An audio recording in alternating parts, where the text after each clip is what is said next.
On the advice of his minister Sumantra, Dasharatha proceeds to Anga kingdom to fetch Sage Rishyasringa and his wife Shanta to his capital Ayodhya. Minister Sumantra continued, "O the great king, I will further narrate all that has been said by Sanat Kumara, the best one among all deities.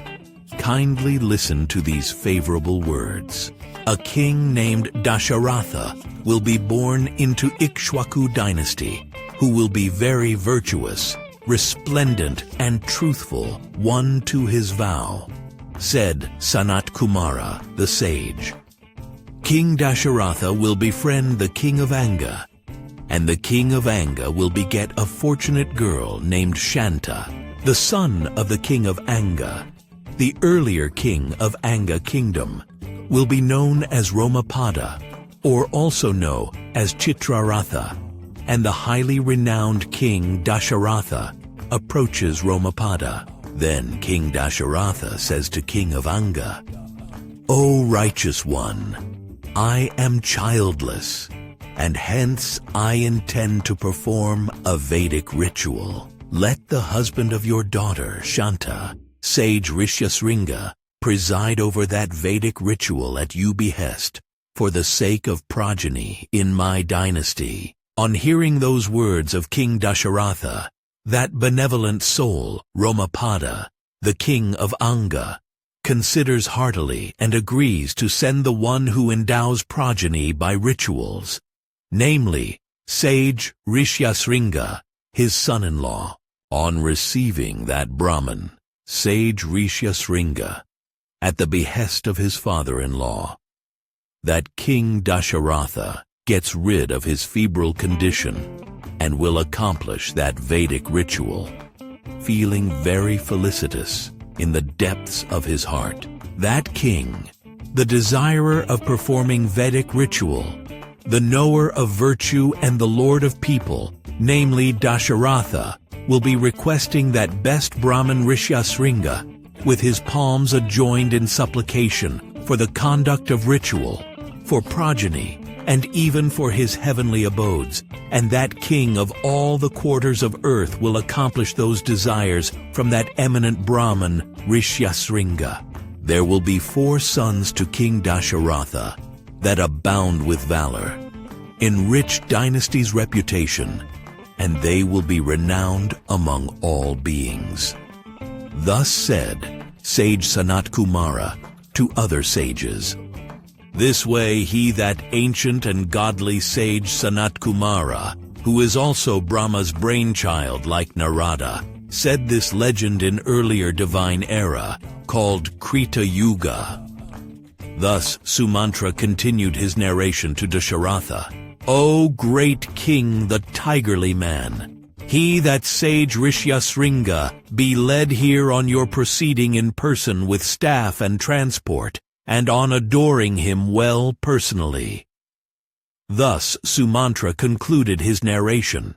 On hearing the word of advice from charioteer, Dasharatha became gladsome, and made Sumantra to reiterate to that sage also, for his approval. Then Dasharatha traveled to the place where that Brahman Rishyasringa is, along with the inmates of palace chambers and ministers too. On crossing over the rivers and forests slowly and steadily, Dasharatha entered that kingdom where that eminent Brahman is there. Then Dasharatha saw that best Brahman, who he is nearby King Romapada, and who is resplendent like ritual fire.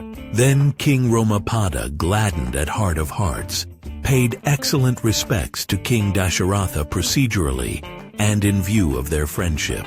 Then Romapada informed the wise sage Rishyasringa about the friendship and relation with Dasharatha, and then that sage worshipped King Dasharatha in his return. Thus well received by King Romapada, King Dasharatha spent 7 to 8 days with him, and then spoke this to King Romapada. "O Lord of subjects, your daughter Princess Shanta may go over my city Ayodhya along with her husband Rishyasringa. As O King, I am contemplating to perform a great Vedic ritual Indeed. So said Dasharatha to Romapada. So it shall be, said King Romapada, agreeing to their travel with King Dasharatha, and addressed these words to that Brahmin sage and his son-in-law, Sage Rishyasringa. You may proceed along with your wife. Then Rishyasringa agreed and replied to the king Romapada, So it will be done. And then, having been permitted by the king, he set forth along with his wife. Those valiant kings greeted each other with thanksgiving palm-fold, and in friendship they embraced each other and gladdened. Then King Dasharatha, who set forth to Ayodhya, bade farewell to his friend King Romapada, and he firstly sent quick-footed messengers to Ayodhya to inform his citizens about his arrival, along with Sage Rishyasringa. Let the entire city of Ayodhya be well decorated very quickly. Let her streets be sprinkled with water and then swept. Let the flags of welcome be hoisted. Thus, King Dasharatha ordered messengers that are sent beforehand. Then, on hearing the arrival of their king, all the citizens felt very happy and readily performed all those works exactly as ordered by their king. Then, King Dasharatha, keeping Rishyasringa before him, entered the well-decorated city Ayodhya amidst the full sounding of conch shells and drum beats. Then all the citizens are very happy on seeing that Brahman, Sage Rishyasringa, who is well honored and being entered into the city by their king Dasharatha, as has been done once by Indra, when he entered Sage Kashyapa's son Vamana, the dwarfish boy and the incarnation of Vishnu, into heavens, and thus those citizens felt that their human lord, Dasharatha, vies with divine Lord Indra. Dasharatha entered the sage into the palace chambers and worshipped him there as ordained in the scriptures.